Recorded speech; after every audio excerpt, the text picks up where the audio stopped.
Hello students, मैं ऋतुराज सिंह चारण आपका एक बार फिर से स्वागत करता हूं कृष्णा एकेडमी अजमेर के यूट्यूब चैनल पे। स्टूडेंट्स, हमने क्रियात्मक अनुसंधान टॉपिक के पहले पार्ट में क्रियात्मक अनुसंधान का अर्थ और उसका जो उद्देश्य और उसकी परिभाषाएं पढ़ी थी, और इसी टॉपिक के हम दूसरे पार्ट में हम पढ़ने जा रहे हैं क्रियात्मक अनुसंधान की विशेषताएं, इसकी आवश्यकता क्यों होती है, इसके स्टेप्स क्या है, और साथ ही साथ हम इसमें पढ़ेंगे कि इससे रिलेटेड कौन कौन से क्वेश्चंस हैं।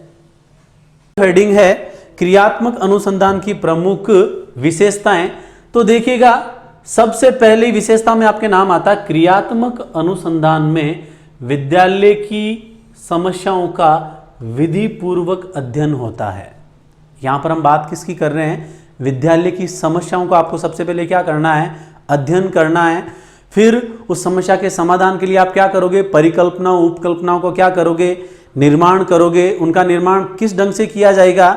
वैज्ञानिक ढंग से, यानी आपको एक तर्क वितर्क की यहाँ पर बात की जाएगी, और जो आप उपकल्पनाओं को निर्माण करोगे वो प्रैक्टिकली तौर पे वहाँ पर लागू भी होनी चाहिए। यानी हम विद्यालय की समस्याओं के समाधान की बात किस में करते हैं? क्रियात्मक अनुसंधान में करते हैं।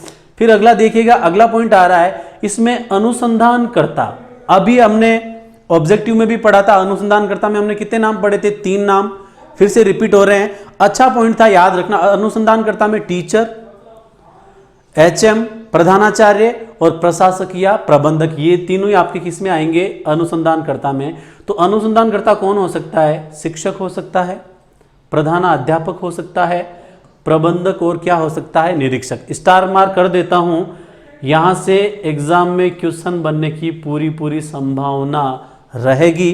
और एक और महत्वपूर्ण तथ्य मैं आपको यहां पर बता दूं कि यहां पर जो अनुसंधानकर्ता होता है उसको किसी विशेष प्रकार के प्रशिक्षण या ट्रेनिंग देने की आवश्यकता नहीं होती है। There is no need of training, ठीक है ना। तो आपको ऐसा पॉइंट पूछा जा सकता है कि भाई अनुसंधानकर्ता कौन कौन होते हैं तथा क्या इनको प्रशिक्षण या ट्रेनिंग देने की आवश्यकता होती है क्या? तो इनको किसी भी प्रकार के विशेष प्रशिक्षण की आवश्यकता नहीं होती है, ठीक है। तो मैं इधर साइड में लिख देता हूं कि भाई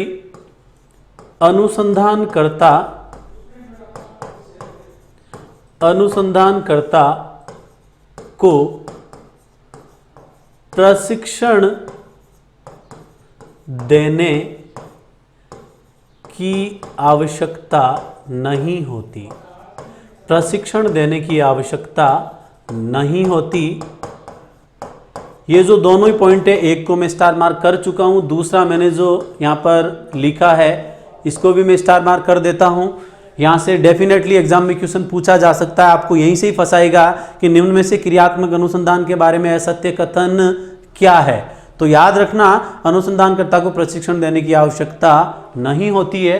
अगला पॉइंट देखिएगा स्टूडेंट्स, इस अनुसंधान का मुख्य उद्देश्य हम पढ़ चुके हैं। जब हमने सबसे पहला जो ग्राफिक्स देखा था उसमें मैंने एक पॉइंट लिखा था, मेन ऑब्जेक्टिव क्या था? विद्यालय की कार्य प्रणाली में क्या लाना? सुधार लाना। वापस वही बात आ रही है, मुख्य उद्देश्य क्या हो जाएगा? विद्यालय की कार्य प्रणाली में क्या करना? संशोधन करना, या क्या लाना? सुधार लाना। अगला पॉइंट देखिएगा, क्रियात्मक अनुसंधान संपादित कौन कर सकता है? जो अनुसंधान करता है। हमने अनुसंधानकर्ता में जो नाम पढ़े थे वो सभी यहां पर इसको संपादित कर सकते हैं। देख लीजिएगा, वापिस वही नाम आ रहे हैं, शिक्षक, प्रधानाचार्य, प्रबंधक और निरीक्षक। और इनको कैसा दृष्टिकोण अपनाना पड़ेगा? वैज्ञानिक दृष्टिकोण अपनाना पड़ेगा, यानी तर्क वितर्क की यहां पर बात की जाएगी। जो भी अनुसंधान निर्मित किया जा रहा है वो वास्तव में प्रैक्टिकली तौर पे आसानी से बच्चों के ऊपर लागू भी होना चाहिए। अगला पॉइंट देखिएगा स्टूडेंट्स, ये देखो स्टार मार्क कर देता हूं। मैंने आपको स्टार्टिंग में बताया भी था कि ये तत्कालीन तथा स्थानीय समस्याओं से संबंधित होता है। तो देख लो, अनुसंधान के अंतर्गत कौन सी तत्कालीन प्रयोग पर अधिक बल दिया जाता है? मैंने आपको बताया था, पढ़ाने के दौरान ही जो समस्याएं आती है उनका जब हम समाधान करते हैं तो उसको हम क्या बोलते हैं? तत्कालीन समस्या। तो याद रखना, मैंने आपको स्टार मार्क करके बताया भी था कि ये स्थानीय समस्याओं पर बल देता है तथा तत्कालीन समस्याओं के ऊपर बल देता है कि उनका हम समाधान कैसे कर सकते हैं। अगला पॉइंट देखिएगा स्टूडेंट्स, क्रियात्मक अनुसंधान के उत्पादक, प्रोड्यूसर और उपभोक्ता यानी कंज्यूमर दोनों ही स्वयं शिक्षक, प्रधानाध्यापक, प्रबंधक और निरीक्षक होते हैं। अच्छा पॉइंट है। आपसे पूछा जा सकता है कि क्रियात्मक अनुसंधान के लिए जो उत्पादक या जो उपभोक्ता होते हैं वो कौन हो सकते हैं। तो जो हमने नाम पढ़े थे, जो अनुसंधान करता थे वो कि वही क्रियात्मक अनुसंधान के उत्पादक भी होते हैं तथा वो कि वही उनके क्या होते हैं, उपभोक्ता होते हैं। तो 3 नाम बहुत महत्वपूर्ण है, स्टार मार्क कर चुका हूं। जो अनुसंधान करता है यानी टीचर, एचएम और निरीक्षक, प्रबंधक या प्रशासक। 2-3 बार रिपीट कर दिया तो आशा करता हूं आपको याद भी हो गया होगा। ये सारे के सारे जो है वो तीनों ही नाम क्रियात्मक अनुसंधान के क्या हो सकते हैं, उत्पादक भी हो सकते हैं और क्या हो सकते हैं, उपभोक्ता भी हो सकते हैं। तो देखो ये थोड़ा सा क्वेश्चन की लैंग्वेज चेंज हो सकती है, इस पॉइंट को भी मैंने स्टार मार्क कर दिया है। तो देखिएगा स्टूडेंट्स, यहाँ पर मैंने टोटल जो बोर्ड पे जो पॉइंट लिखे हुए हैं वहां पर 4 स्टार मार्क किए गए हैं। चारों का संबंध किससे है, क्रियात्मक अनुसंधान की विशेषता, जहां से एक क्वेश्चन बनने की पूरी संभावना रहेगी। लैंग्वेज सीधे शब्दों में क्वेश्चन नहीं होगा, वो क्वेश्चन आप तभी कर पाओगे जब आपको 4 में से 3 ऑप्शन पता होंगे। क्वेश्चन की लैंग्वेज ऐसी हो सकती है कि निम्न में से कौन सी एक क्रियात्मक अनुसंधान की विशेषता नहीं है। तो विशेषताओं का स्क्रीनशॉट ले लीजिएगा स्टूडेंट्स। ओके, अगली कड़ी में हम स्टूडेंट्स बात करते हैं। अगली कड़ी में स्टूडेंट्स एक नाम आता है क्रियात्मक अनुसंधान की आवश्यकता, कि भाई हमें क्रियात्मक अनुसंधान की आवश्यकता क्यों पड़ी, what is the need of action research. तो आवश्यकताओं में भी 1-2 पॉइंट अच्छे हैं, चर्चा करते हैं। देखिएगा पहला पॉइंट दिया हुआ है, कक्ष में प्रयोग में लाई जाने वाली शिक्षण विधियां या प्रविधियों में क्या करना है, सुधार या परिवर्तन करना। बहुत नॉर्मल पॉइंट है कि भाई आपको विद्यालय की कार्य प्रणाली में बदलाव लाना है, ठीक है ना। तो उसके अंदर आप क्या कर सकते हो, टीचर अपने पढ़ाने के तरीके में बदलाव ला सकता है कि बच्चों के साथ उसको कैसे डील करना है। मान लो बच्चों को समझ में नहीं आ रहा है तो अपने टीचिंग प्रोसेस को और ज़्यादा कैसे इंटरेस्टिंग बनाया जा सकता है, बच्चों का ध्यान कैसे आकर्षित किया जा सकता है। तो इसका समाधान टीचर किसके माध्यम से कर पाएगा, अपने टीचिंग मेथड में बदलाव लाकर। आपने देखा ही होगा प्राचीन टाइम में जो मेथड चलता था वो कौन सा था, व्याख्यान विधि, लेक्चर मेथड, जहां पर टीचर और स्टूडेंट के मध्य जो है इंटरेक्शन नाम की कोई भी चीज नहीं होती थी। लेकिन आजकल आप देखो बच्चा ज्यादा से ज्यादा एक्टिव रहे, इसके लिए लेबोरेटरी मेथड है। बच्चे को खोज करने की प्रवृत्ति का जो विकास करने के लिए आगमन विधि है, ठीक है। इसके अलावा बहुत सारी विधियां जैसे अभिक्रमित अनुदेशन, यानी समय और परिस्थिति के साथ साथ टीचर क्या कर सकता है, अपने पढ़ाने के तरीके में, अपने शिक्षण विधि में क्या ला सकता है, बदलाव ला सकता है एजुकेशन सिस्टम को उन्नत बनाने के लिए। अगला पॉइंट क्या आ रहा है स्टूडेंट्स, विद्यार्थियों में अध्ययन के प्रति क्या करना, रुचि अभिव्यक्ति का विकास करना। देखो मैंने आपको बताया था कि भाई अधिगम ज्यादा अच्छा कब हो सकता है, जब छात्र जो है वो पढ़ाई करने में क्या ले सके, रुचि ले सके, अपना इंटरेस्ट वहां पर डेवलप करना बहुत जरूरी है। आपने एक परिभाषा भी पढ़ी थी, एक साइकोलॉजिस्ट है जिनका नाम आता है थॉमसन। तो थॉमसन कहते हैं कि एक अध्यापक का पहला कार्य है छात्रों में रुचि का निर्माण करना या रुचि जागृत करना। तो एक टीचर जो स्टूडेंट में इंटरेस्ट कैसे क्रिएट कर सकता है, देखो जब आपने बीएड या बीएसटीसी किया था तो आप लेसन प्लान करके जाते थे, उसके अंदर आप थर्माकोल पे टीचिंग एड वगैरह बना के लेके जाते थे, कुछ ग्राफ या कोई लाइव ऑब्जेक्ट आप क्लास में प्रस्तुत करते थे। यानी ऑडियो विजुअल एड्स या टीचिंग लर्निंग मटेरियल का यूज करके छात्रों का जो ध्यान है वो पढ़ने में आकर्षित किया जा सकता है, उनके अंदर रुचि जागृत की जा सकती है। बहुत नॉर्मल पॉइंट है जो कि आपने बीएड या बीएसटीसी के दौरान किया था। अगला पॉइंट देखिएगा स्टूडेंट्स, विभिन्न विषयों में दिए जाने वाले गृह कार्य, यानी हम यहां पर बात कर रहे हैं होमवर्क की। गृह कार्य को रुचिकर बनाने का प्रयास करना ताकि छात्र गृह कार्य सदैव पूर्ण कर सके। यानी ऐसा नहीं है कि टीचर ने लेसन डिलीवर किया और उसमें बहुत सारा होमवर्क बच्चे को दे दिया। वहां पर बच्चे को होमवर्क में ऐसी चीजें देनी है जिससे मतलब बच्चे के अंदर क्रिएटिविटी डेवलप हो। कुछ डायग्राम बनाने को दे दिया, कुछ प्रोजेक्ट बनाने को दे दिया या कुछ कॉन्सेप्चुअल चीजें उसको दे दी ताकि बच्चा इंटरेस्ट लेकर अपने होमवर्क को क्या कर सके, पूर्ण कर सके, ना कि वो एज ए बर्डन लेके अपने होमवर्क को करे। अगला पॉइंट आ रहा है स्टूडेंट्स, स्टार मार्क कर देता हूं, इसको थोड़ा ढंग से याद रखना। यहाँ पर हम बात कर रहे हैं लैंग्वेज टीचिंग की। भाषा शिक्षण में वर्तनी तथा उच्चारण संबंधी त्रुटियों में सुधार के लिए इसका प्रयोग किया जाता है। देखो, लैंग्वेज में मेनली जो प्रॉब्लम आती है, बच्चा लैंग्वेज में बहुत सारा एरर करता है, बहुत सारी त्रुटि करती है, तो त्रुटि करता है, तो उसमें आपको क्या करना पड़ेगा, यदि बच्चे को लिंग्विस्टिक स्किल आप में डेवलप करनी है तो भाषा से संबंधित या जो वर्तनी या उच्चारण से संबंधित जो दोष हैं उनको आपको क्या करना पड़ेगा, दूर करना पड़ेगा। जैसे यदि बच्चे को लिखने में बहुत ज़्यादा त्रुटि आ रही है या वो मात्रा का मिस्टेक कर रहा है तो उसको आप एक छोटा सा ग्राफ लिखने को दे सकते हो। उसके बाद में जब ग्राफ को चेक करेंगे तब पता चलेगा कि भाई बच्चा कहाँ कहाँ पर गलती कर रहा है, ठीक है, कहाँ कहाँ पर मात्रा की वो मिस्टेक कर रहा है, उसको वर्ड्स का नॉलेज है या नहीं है। तो भाषा शिक्षण में वर्तनी तथा उच्चारण संबंधी त्रुटियों में सुधार करने के लिए भी किसका यूज किया जाता है, क्रियात्मक अनुसंधान का यूज किया जा सकता है। क्योंकि देखो, अर्थ से जो है अनर्थ हो सकता है यदि आपकी मात्रा की मिस्टेक हो सकती है, ठीक है ना। कैसे, मैं मेरा एग्जांपल देता हूं। मैंने आपको बताया भी होगा कि मैं हिंदी में बहुत गरीब हूं। एग्जाम्पल है किस टाइप का हो सकता है, जैसे मुनि शिला पर सोता है, शिला मतलब पत्थर, ठीक है ना। यदि उसके अंदर मात्रा की आप थोड़ी सी क्या कर दो, मिस्टेक कर दो, तो बिल्कुल इसका अर्थ क्या हो जाएगा, अनर्थ हो जाएगा। ऐसा अनर्थ मेरे द्वारा ही हुआ था, वो टीचर से मेरे को जूते बहुत सारे पड़े थे, मैंने शिला की बजाय क्या लिख दिया, मुनि शिला पर सोता है, ठीक है ना। तो आपको यहां पर ध्यान रखना है कि इसका यूज किसमें किया जा सकता, उच्चारण तथा वर्तनी संबंधी अशुद्धियों को दूर किसके द्वारा किया जा सकता है, क्रियात्मक अनुसंधान के द्वारा किया जा सकता है। अब इसी अगली कड़ी के अंदर स्टूडेंट्स हम जो पॉइंट पढ़ने जा रहे हैं बहुत महत्वपूर्ण पॉइंट आएगा, और पॉइंट का आपके नाम होगा क्रियात्मक अनुसंधान के स्टेप। तो क्रियात्मक अनुसंधान के टोटल 6 स्टेप हैं। यहां पर बच्चों को बहुत सारा कंफ्यूजन क्रिएट होता है, क्योंकि कई जगह 7 आंसर मिलता है, कई जगह 6 मिलता है। तो मैं आपका डाउट क्लियर कर देता हूं। देखिएगा स्टूडेंट्स, आप स्क्रीनशॉट ले लेना उसका अच्छे से। अच्छा, जस्ट ए सेकेंड, हम यहां पर बात किसकी कर रहे थे, आवश्यकता की बात कर रहे थे। सबसे पहले तो आप इसका स्क्रीनशॉट लो, क्रियात्मक अनुसंधान की आवश्यकताएं। अब हम इसका अगली कड़ी में बात करते हैं स्टूडेंट्स, आवश्यकता के बाद में। अच्छा, आवश्यकताओं में अभी और कुछ पॉइंट बाकी रह गए हैं, उनकी भी हम चर्चा कर लेते हैं। देखिएगा, एक पॉइंट आ रहा है, विद्यालय तथा कक्षा में अनुपस्थित रहने वाले या विद्यालय में विलंब से आने वाले शिक्षार्थियों की समस्या का समाधान करना।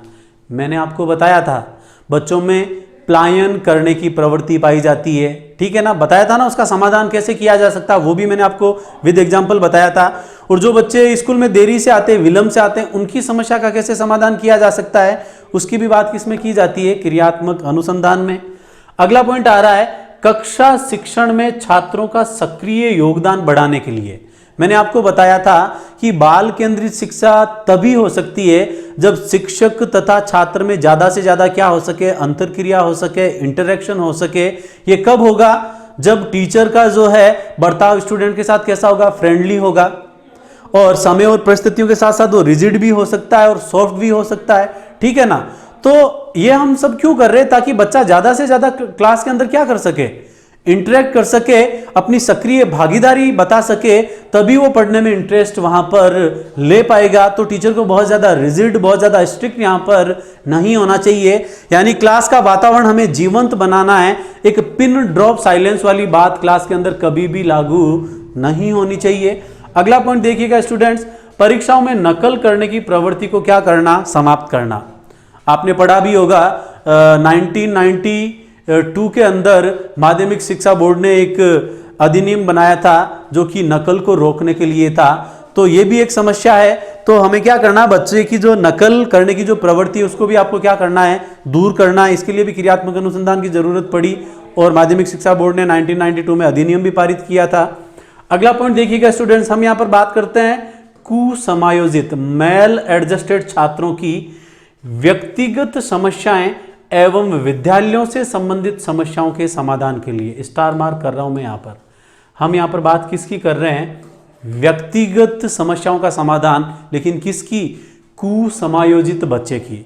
कि भाई कोई बच्चा कुसमायोजित है तो क्यों है, उसके कुसमायोजन का कारण क्या है। तो कुसमायोजित बच्चों की व्यक्तिगत समस्याओं का जो अध्ययन करके उनका समाधान करने की बात भी किसमें की गई है, क्रियात्मक अनुसंधान में।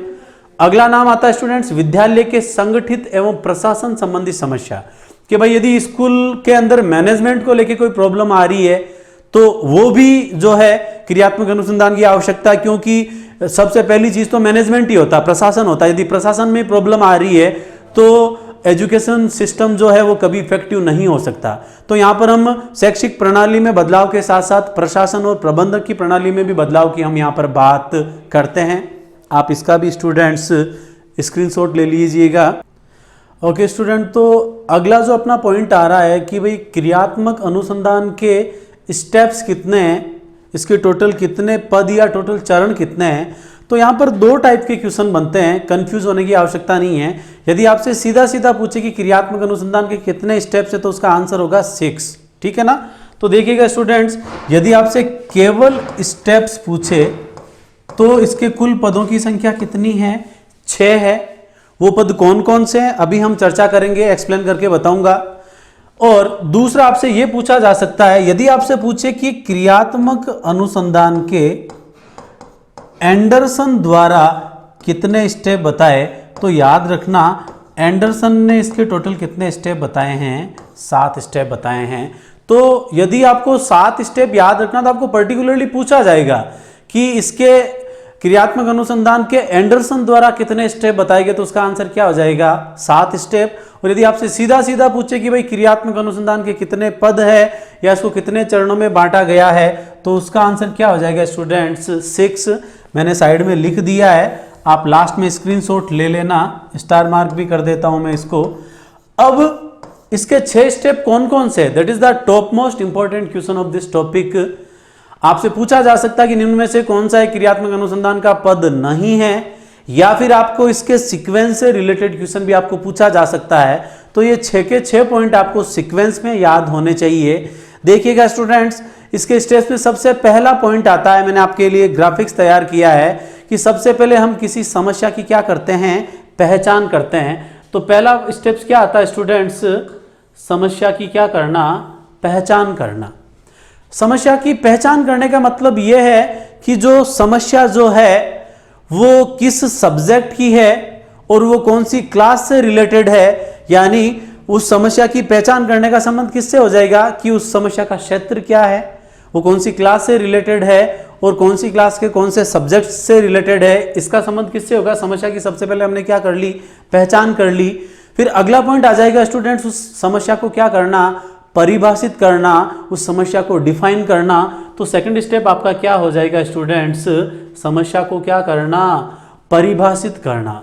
समस्या को परिभाषित करने का मतलब यह है कि उस प्रॉब्लम का डिफिकल्टी लेवल क्या है, उस समस्या का जो स्तर है कठिनाई का वो कितना है, उसी के आधार पर उसकी क्या बनाई जाएगी, हाइपोथेसिस बनाई जाएगी।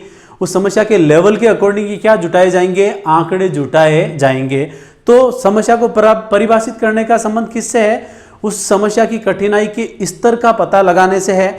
अब जब हम समस्या की कठिनाई का स्तर का पता लगा लिया तो अपना अगला स्टेप आ जाएगा स्टूडेंट्स, जो कि तीसरा स्टेप है, समस्या के कारणों का क्या करना, विश्लेषण करना, कि भाई उस समस्या के क्रिएट होने की मेन वजह क्या है। तो समस्या से संबंधित कारणों का जो विश्लेषण करना है वो कौन सा पॉइंट हो जाएगा, तीसरा पॉइंट हो जाएगा, ठीक है। और इसको हमने मूल्यांकन टॉपिक में भी पढ़ा था, जो डायग्नोस्टिक अप्रोच होती है कि भाई किसी समस्या का कारण क्या है, प्रॉब्लम क्यों आ रही है, कमी या कारण जानने की बात है, वो की वही बात यहाँ पर क्रियात्मक अनुसंधान में की जा रही है कि हम यहाँ पर तीसरे पॉइंट में क्या करेंगे, समस्या के कारणों का क्या करेंगे, विश्लेषण करेंगे कि भाई समस्या होने के ये रीजंस यहाँ पर हो सकते हैं। फिर अगला पॉइंट आता है स्टूडेंट्स, चौथा स्टेप है यहाँ पर, समस्याओं को दूर करने के लिए क्रियात्मक परिकल्पनाओं का निर्माण करना। बहुत महत्वपूर्ण तथ्य है, make hypothesis for solve the problem, कि भाई किसी समस्या का समाधान करने के लिए आपको परिकल्पनाओं या उपकल्पनाओं को क्या करना पड़ेगा, निर्माण करना पड़ेगा। यानी आपको अपने इमेजिनेशन पावर का यूज करना पड़ेगा कि हम किस प्रकार से कौन कौन सी स्ट्रेटजी का यूज करके हम कौन कौन सी मानसिक प्रक्रियाओं का यूज करके अपनी समस्याओं का समाधान कर सकते हैं। तो मानसिक प्रक्रियाओं, कल्पना शक्ति, तर्क वितर्क या चिंतन का यूज किस में किया जाएगा? परिकल्पनाओं या उपकल्पनाओं के निर्माण करने के लिए किया जाएगा। और जब हम परिकल्पनाओं या उपकल्पनाओं का निर्माण कर लेंगे तो स्टूडेंट्स अपना अगला जो स्टेप होगा वो होगा परिकल्पनाओं के परीक्षण का प्रारूप। कि भाई आपने जो परिकल्पनाएं तैयार की है उनको आपको किस सीक्वेंस में आपको यूज करना है, कब कब उनका यूज करना है। तो उसके लिए आपको एक परिकल्पनाओं का ड्राफ्ट या एक प्रारूप तैयार करना पड़ेगा, एक कार्य योजना आपको वहां पर तैयार करनी पड़ेगी कि इन उपकल्पनाओं को इस सीक्वेंस में हम यूज लेंगे, तब जाके हम अपनी समस्या का समाधान कर पाएंगे। और सबसे लास्ट में हम क्या निकालते हैं? किसी भी चीज का निष्कर्ष निकालते हैं, उस कार्य का रिजल्ट देते हैं या फिर उसका सामान्यीकरण करते हैं या उसी को हम मूल्यांकन करना भी कह सकते हैं। तो सबसे लास्ट और अंतिम पॉइंट क्या हो जाएगा स्टेप्स का? क्रियात्मक अनुसंधान कार्य योजना संबंधी क्या निकालना? निष्कर्ष निकालना। फिर से रिवाइज करवा रहा हूं स्टूडेंट्स, क्रियात्मक अनुसंधान के 6 पद हैं, लेकिन एंडरसन का पूछे तो एंडरसन ने 7 स्टेप बताए थे। पहला स्टेप क्या था? समस्या की, पहला स्टेप आप शॉर्ट में याद करो, समस्या की पहचान की, फिर उसको डिफाइन किया, परिभाषित किया, फिर समस्या के कारण क्या हो सकते हैं उनका विश्लेषण किया, और विश्लेषण करने के बाद में आपने क्या किया? उपकल्पनाओं या परिकल्पनाओं को क्या किया? निर्माण किया। फिर उन परिकल्पनाओं या निर्माण को आपको किस क्रम में यूज करना, उसके लिए आपने क्या किया था? उसका एक प्रारूप तैयार किया। और सबसे लास्ट में आपने क्या निकाला? उन समस्याओं का समाधान करने के लिए कार्य योजना संबंधी क्या निकाला? निष्कर्ष निकाला। तो ये टोटल 6 पॉइंट थे, महत्वपूर्ण है, सीक्वेंस में याद रहने चाहिए, पूरे के पूरे याद रहने चाहिए। आप इसका स्क्रीनशॉट ले लीजिएगा स्टूडेंट्स। ओके, अब अगली कड़ी में जो हम यहां पर बात करने जा रहे हैं वो देखिएगा, इससे रिलेटेड क्वेश्चंस की हम बात करेंगे। क्रियात्मक अनुसंधान टॉपिक अपना कंप्लीट हो चुका है, जिसमें सबसे पहले हमने पढ़ा था कि भाई क्रियात्मक अनुसंधान का अर्थ क्या है, इसके उद्देश्य क्या है, विशेषताएं क्या है, आवश्यकता, फिर हमने की परिभाषाओं के बारे में भी पढ़ा, फिर हिस्टोरिकल बैकग्राउंड और कुछ की फैक्ट्स पढ़े थे, और उसके साथ साथ सबसे महत्वपूर्ण तथ्य हमने पढ़ा था कि भाई इसके स्टेप्स कितने हैं और उनका सीक्वेंस क्या हो सकता है। अब हम इस टॉपिक से रिलेटेड क्वेश्चंस की श्रृंखला लेके आ रहे हैं, जिनमें से कुछ क्वेश्चंस एग्जाम में आए हुए हैं। नए क्वेश्चन क्या बन सकते हैं, आशा करता हूं पूरे एक एक पॉइंट को हमने बारीकी से यहाँ पर अध्ययन किया है, आपका एक भी क्वेश्चन यहाँ पर गलत नहीं होना चाहिए। तो क्वेश्चन की श्रृंखला में देखिएगा स्टूडेंट्स, अपने जो क्वेश्चन आ रहा है, देखो क्वेश्चन दिया हुआ है, क्रियात्मक अनुसंधान मौलिक अनुसंधान से भिन्न है क्योंकि ये क्वेश्चन आया हुआ आर्टेड 2012 में। हम यहाँ पर कंपैरिजन किसको कर रहे हैं? क्रियात्मक अनुसंधान को किससे कर रहे हैं? मौलिक अनुसंधान से कर रहे हैं। तो पहली चीज तो आपको यह पता होना चाहिए कि क्रियात्मक अनुसंधान का संबंध केवल और केवल कौन से क्षेत्र से है? शैक्षिक क्षेत्र से। जबकि और उसका आधार हमने क्या लिया था? सामाजिक मनोविज्ञान। जबकि जो मौलिक अनुसंधान जो है उसका जो है क्षेत्र, उसका जो जिस क्षेत्र से संबंधित होता है वो होता है स्टूडेंट्स भौतिक क्षेत्र से। और किसी भी सामान्य समस्या का जो है समाधान की बात जो है वो किस में की जाती है? मौलिक अनुसंधान में। तो इन दोनों से ये मौलिक अनुसंधान से भिन्न कैसे हैं? देखिएगा ऑब्जेक्टिव क्या क्या ऑप्शन दिए हुए। पहला ऑप्शन दिया हुआ है अध्यापकों, शैक्षिक प्रबंधकों एवं प्रशासकों द्वारा किया जाता है। ठीक है। अगली बात आती है शोधकर्ताओं द्वारा किया जाता है जिनका विद्यालय से कोई संबंध नहीं होता। तो ये पॉइंट तो नहीं होगा, क्योंकि मैंने आपको बताया था क्रियात्मक अनुसंधान का मुख्य उद्देश्य ही क्या है? विद्यालय की कार्यप्रणाली में सुधार करना। तो एलिमिनेटेड राउंड से जाएंगे तो ये ऑप्शन नहीं होगा। फिर ये प्रमाणीकृत उपकरणों पर ही आधारित होता है, ऐसा जरूरी नहीं है। यह न्याय दर्श पर आधारित होता है, ये भी नहीं है। तो इसका आंसर क्या हो जाएगा स्टूडेंट्स?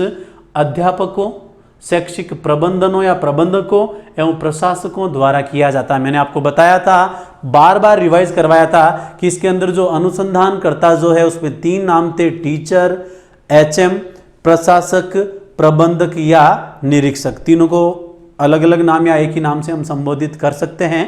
तो क्रियात्मक अनुसंधान किन लोगों के द्वारा किया जाता है? इन 3 लोगों के द्वारा किया जाता है। अगला क्वेश्चन देखिएगा स्टूडेंट्स, अगला क्वेश्चन दे रखा है क्रियात्मक अनुसंधान में, क्वेश्चन क्या है यहां पर देखिएगा, क्वेश्चन दे रखा है क्रियात्मक अनुसंधान में, ऑप्शन देखिएगा, पहला ऑप्शन दे रखा है क्रियात्मक उपकल्पनाओं का निर्माण समस्याओं के कारणों पर आधारित होता है। बिल्कुल पहले ही पॉइंट में आपको आंसर मिल गया है। मैंने आपको बताया था कि क्रियात्मक अनुसंधान प्रॉब्लम सेंटर्ड होता है, समस्या केंद्रित होता है, और वो समस्या भी कैसी होती है, या तो तात्कालीन समस्या होती है या किसी स्थानीय समस्या के समाधान पर बल दिया जाता है। तो इसका आंसर पहला ही हो जाएगा कि क्रियात्मक अनुसंधान में उपकल्पनाओं का निर्माण समस्याओं के कारणों पर आधारित होता है। अभी हमने स्टेप पढ़े थे कि भाई समस्या क्यों उत्पन्न हो रही है, उसके पीछे रीजन क्या है, उन कारणों को जानने के बाद ही हम उस समस्याओं का समाधान करने के लिए किसका निर्माण कर पाएंगे, उपकल्पनाओं का निर्माण कर पाएंगे। ठीक है स्टूडेंट्स, तो क्वेश्चनों की श्रृंखला में, अच्छा एक बार आप इसका स्क्रीनशॉट ले लीजिएगा। ओके, क्वेश्चनों की श्रृंखला में ही अगली कड़ी में हम देखते हैं स्टूडेंट्स अगले जो क्वेश्चन आ रहे हैं। अगला क्वेश्चन देखिएगा, निम्न में से, क्वेश्चन क्या है, निम्न में से कौन सी समस्या क्रियात्मक अनुसंधान के लिए उपयुक्त नहीं है, यानी कौन सी समस्या क्रियात्मक अनुसंधान के क्षेत्र में नहीं आती, इससे रिलेटेड क्वेश्चन है। बहुत इजी होगा, एक बार ऑप्शन देखते हैं, आंसर अपने आप पता चल जाएगा। पहला ऑप्शन दे रखा हिंदी के 5वीं कक्षा के विद्यार्थियों के लेख में सुधार करना, तो बिल्कुल हमने पढ़ा था भाषा शिक्षण के अंदर वर्तनी और उच्चारण से संबंधित सुधारों की बात की जाती है, तो ये तो होगा। ठीक है, पहले तो आप गोला बनाओ कि कौन सा क्रियात्मक अनुसंधान के लिए उपयुक्त नहीं है, तो पहला तो उपयुक्त है। अगला देखिएगा, 7वीं कक्षा के विद्यार्थियों के व्यवहार पर लिखित प्रशंसा एवं मौखिक प्रशंसा के प्रभाव का क्या करना, तुलनात्मक अध्ययन करना, यानी एक ओरल मेथड है और दूसरा कैसा है, रिटन मेथड है। तो मैंने आपको बताया था प्राचीन टाइम में ओरल था, फिर 1902 में ब्रिटेन में रिटन मेथड आया, तो इनके भी अलग अलग जो है कैरेक्टरिस्टिक्स होते हैं, तो इन दोनों का भी कंपैरेटिवली स्टडी करना भी इसका क्षेत्र है, तो ये भी इसका क्षेत्र होगा।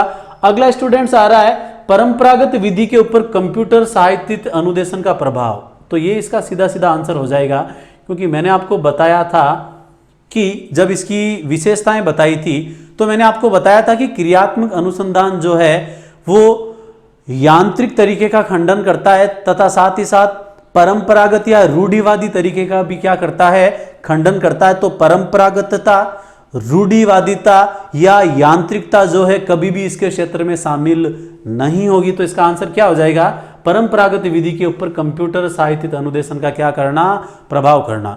तो केवल क्वेश्चन का आंसर जानना अपना टारगेट नहीं है, ये आंसर क्यों हुआ, आपका कॉन्सेप्ट क्लियर हुआ है कि भाई परंपरागतता, यांत्रिकता और रूढ़िवादिता की बात जो है क्रियात्मक अनुसंधान में शामिल नहीं की जाती। अगला क्वेश्चन देखिएगा स्टूडेंट्स। ओके, अगला क्वेश्चन आपके आ रहा है क्रियात्मक अनुसंधान का उद्देश्य है, ठीक है ना। तो क्वेश्चन की लैंग्वेज क्या, आपको यहां पर क्रियात्मक अनुसंधान का क्या बताना है, उद्देश्य बताना है। तो देखो क्रियात्मक अनुसंधान के उद्देश्य में पहला पॉइंट आ रहा है नवीन ज्ञान की खोज करना, शैक्षिक परिस्थितियों में व्यवहार विज्ञान का विकास करना, विद्यालय तथा कक्षा की शैक्षिक कार्य प्रणाली में सुधार लाना। सीधा सीधा आंसर आपके सामने पड़ा है। हमने इसका जब मीनिंग पढ़ा था तो उसके मीनिंग का मेन लाइन ही क्या थी कि क्रियात्मक अनुसंधान एक विधि है जो कि विद्यालय की कार्य प्रणाली में सुधार की बात करती है। तो इसका उद्देश्य क्या हो जाएगा, विद्यालय तथा कक्षा की शैक्षिक कार्य प्रणाली में क्या करना, सुधार लाना। इसमें आपको सबसे मेन जो आपको कंफ्यूज कर रहा होगा, नवीन ज्ञान की खोज। याद रखना स्टूडेंट्स, कार्य प्रणाली में बदलाव लाने के लिए बार बार खोज करते हैं।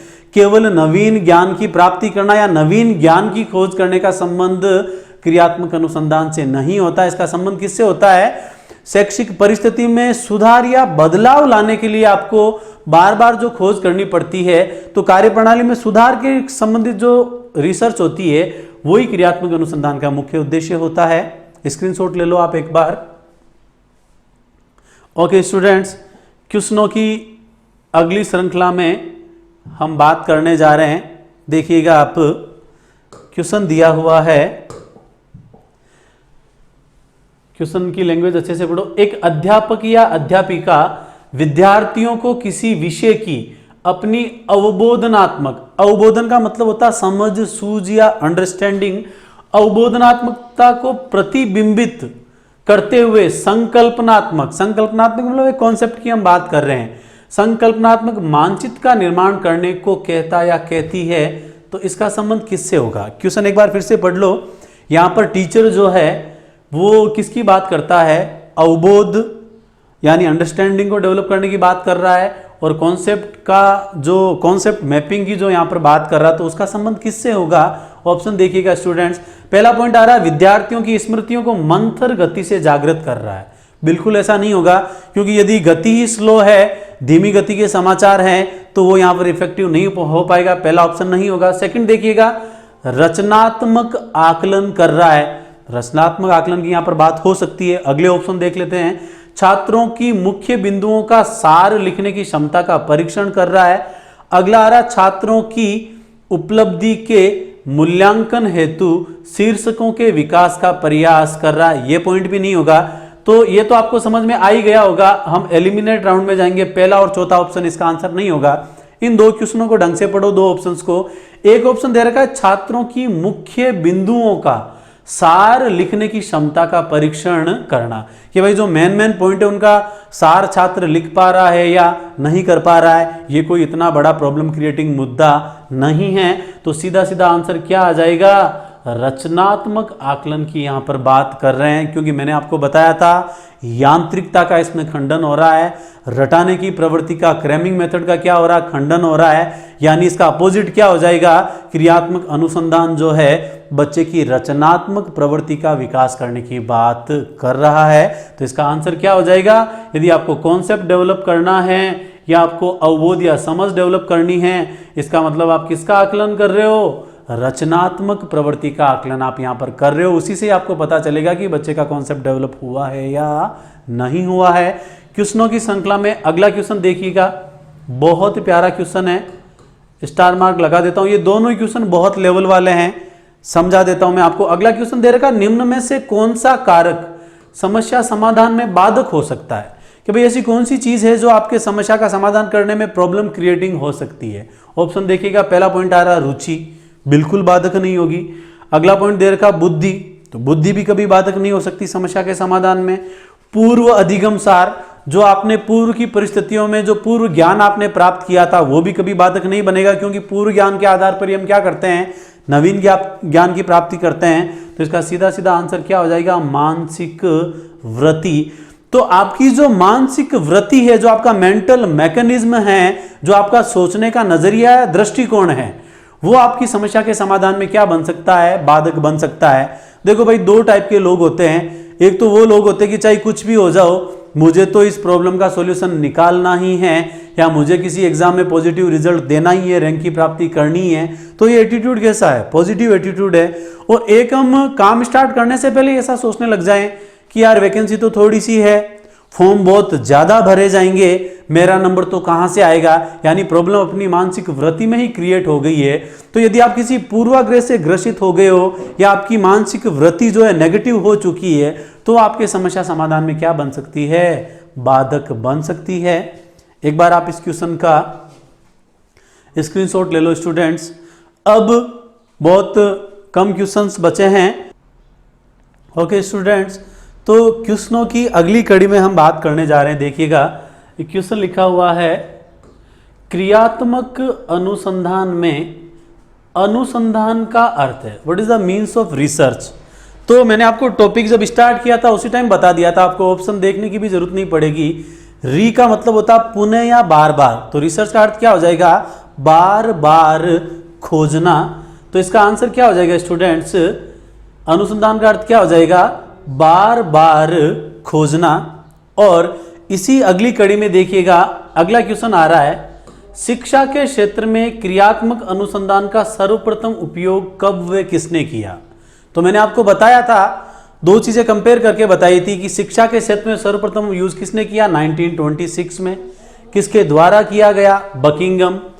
और इसका जिक्र इन्होंने कौन सी बुक में किया था? तो हमने बुक का नाम भी पढ़ा था, research for teachers. Research for teachers. तो इसका आंसर क्या हो जाएगा? शिक्षा के क्षेत्र में सर्वप्रथम उपयोग किसके द्वारा किया गया? 1926 में बकिंघम के द्वारा। केवल पूछे कि शब्द का प्रयोग सबसे पहले किसने किया? तो कोलियर ने।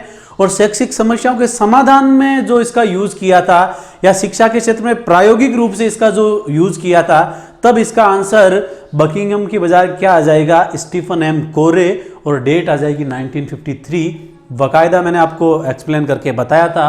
अगला क्वेश्चन देखिएगा स्टूडेंट्स, अगला क्वेश्चन आ रहा है, क्रियात्मक अनुसंधान का उल्लेख किसने अपनी पुस्तक रिसर्च फॉर टीचर में किया? अभी मैंने आपको जब इस क्वेश्चन को एक्सप्लेन कर रहा था तब मैंने आपको बताया था बुक का नाम क्या? Research for teacher. और ये किसके द्वारा लिखी गई थी स्टूडेंट्स? बकिंघम के द्वारा। ठीक है, तो इसका आंसर क्या हो जाएगा? क्वेश्चन की लैंग्वेज चेंज कर दी। रिसर्च फॉर टीचर बुक का जो संबंध है वो किससे है? बकिंघम से। एक बार आप स्क्रीनशॉट ले लो इन क्वेश्चंस का। ओके, क्वेश्चन की अगली कड़ी में स्टूडेंट्स हम बात करने जा रहे हैं। अगला क्वेश्चन देखिएगा आप। क्वेश्चन है, क्रियात्मक अनुसंधान का सूत्रपात सर्वप्रथम किस देश में हुआ? बहुत सिंपल है, सर्वप्रथम किस देश में हुआ था? तो आंसर क्या हो जाएगा? अमेरिका।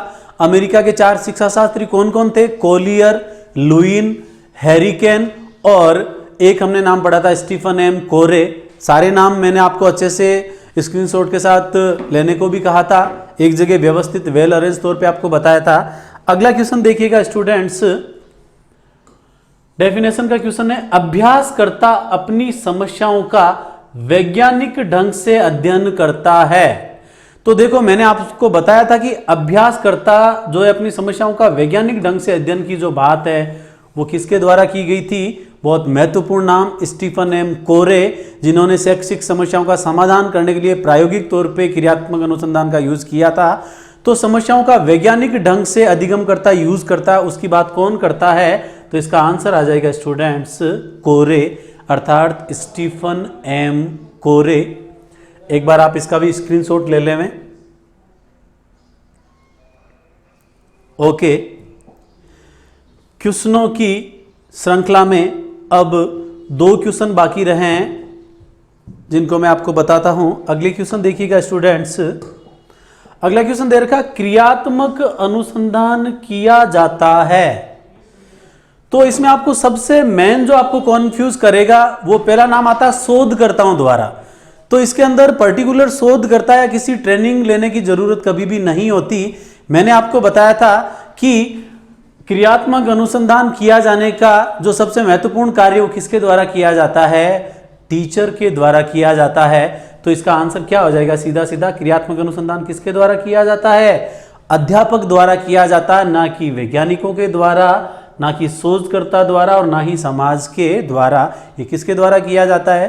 टीचर के द्वारा। अगला क्वेश्चन देखिएगा स्टूडेंट्स, क्रियात्मक अनुसंधान के सोपान हैं। अभी मैंने आपको बताया था क्रियात्मक अनुसंधान के कुल हमने कितने स्टेप पढ़े थे? 6 स्टेप पढ़े थे। यदि आपको पूछे एंडरसन ने कितने बताए तो 7 एक्सप्लेन कर चुका हूं। अगला क्वेश्चन देखिएगा, क्रियात्मक अनुसंधान किस मनोविज्ञान की उपज है? तो मैंने जब की फैक्ट्स जब पढ़े थे तब मैंने आपको बताया था, 2 पॉइंट बताए थे कि उत्पत्ति का आधार क्या था? आधुनिक मानव संगठन का सिद्धांत। और मेनली ये किसकी उपज है या किसकी देन है? तो इसका क्षेत्र क्या हो जाएगा? सामाजिक मनोविज्ञान। तो क्रियात्मक अनुसंधान किस मनोविज्ञान की उपज है? इसका आंसर क्या हो जाएगा? सामाजिक मनोविज्ञान। और आपसे ऐसा पूछ ले कि सामाजिक मनोविज्ञान में इसका सर्वप्रथम यूज किसने किया था? तो उसका आंसर हो जाएगा आपके कर्ट लेविन। एक बार आप इसका भी स्क्रीनशॉट ले लो स्टूडेंट्स। ओके, अब क्वेश्चनों की श्रृंखला में लास्ट ग्राफिक आपके बचा है, इसके साथ ही आपका टॉपिक कंप्लीट हो जाएगा। देखिएगा स्टूडेंट्स, क्वेश्चन दिया हुआ है, क्रियात्मक अनुसंधान मौलिक अनुसंधान से भिन्न है क्योंकि मैंने आपको एक ऐसा और भी क्वेश्चन आया था जिसमें हमने मौलिक अनुसंधान और क्रियात्मक अनुसंधान को कंपेयर किया था। तो अपना यहां पर मुख्य उद्देश्य मौलिक अनुसंधान की बजाय किससे है? क्रियात्मक अनुसंधान से। ठीक है ना? तो क्रियात्मक अनुसंधान में मेनली 3 नाम आते हैं, टीचर, प्रधानाचार्य और निरीक्षक, प्रशासक या प्रबंधक। मैंने आपको बताया था इसका संबंध तात्कालिक या स्थानीय समस्याओं से होता है, जबकि मौलिक अनुसंधान में समस्या कोई भी हो सकती है। मुख्य जो क्षेत्र था उसका कौन सा था? भौतिक क्षेत्र था। ठीक है, तो देखते हैं ऑप्शन क्या क्या आ रहे हैं। क्रियात्मक अनुसंधान अध्यापकों, शैक्षिक प्रबंधकों एवं प्रशासकों द्वारा किया जाता है, तो इसका आंसर सीधा सीधा पहला ही हो जाएगा आपका, क्योंकि बार बार ये क्वेश्चन आपकी रिपीट हो रहा है, अच्छे से याद रखना। ठीक है, अगला क्वेश्चन देखिएगा स्टूडेंट्स, क्रियात्मक अनुसंधान किया जाता है। ठीक है, पहला ऑप्शन आ रहा है शिक्षण कार्य करते समय, शिक्षण से पूर्व, शिक्षण के उपरांत और किसी भी समय। ठीक है ना, तो मैंने आपको बताया था कि ये टीचिंग के ड्यूरिंग ही, शिक्षण के दौरान ही किया जाता है, ताकि तात्कालिक, तभी तो हमने दिया था कि इसका संबंध स्थानीय समस्या है किससे होता है? तात्कालिक समस्या से इसका संबंध होता है।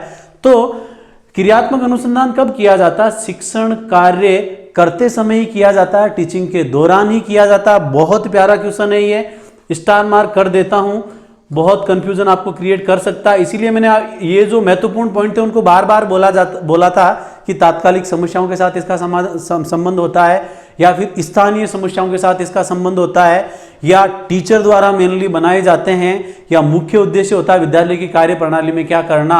बदलाव करना। तो आज की श्रृंखला में हमने एक्शन रिसर्च टॉपिक को कंप्लीट किया है, ऑब्जेक्टिव भी हमने सोल्व किए हैं, और सभी क्वेश्चंस आपको डेफिनेटली यहां से मिल जाएंगे, लेकिन आपको इनको क्रैम नहीं करना, रटना नहीं है, आपको यहां पर कॉन्सेप्ट आपको डेवलप करना है। और ज़्यादा से ज़्यादा आपको कृष्णा एकेडमी के चैनल को सब्सक्राइब करना है, वीडियो को लाइक करना है, ग्रुप्स पे, एफबी पे शेयर करना है, यानी इसको इतना स्प्रेड कर देना कि प्रत्येक स्टूडेंट तक ये पहुंच पाए। और क्वेश्चन की लास्ट श्रृंखला का एक बार आप स्क्रीनशॉट भी ले लीजिएगा स्टूडेंट्स। ओके, तो आज का ये अपना टॉपिक कंप्लीट हुआ, फिर मिलेंगे नए टॉपिक के साथ, एक नई एनर्जी के साथ। Okay, thanks.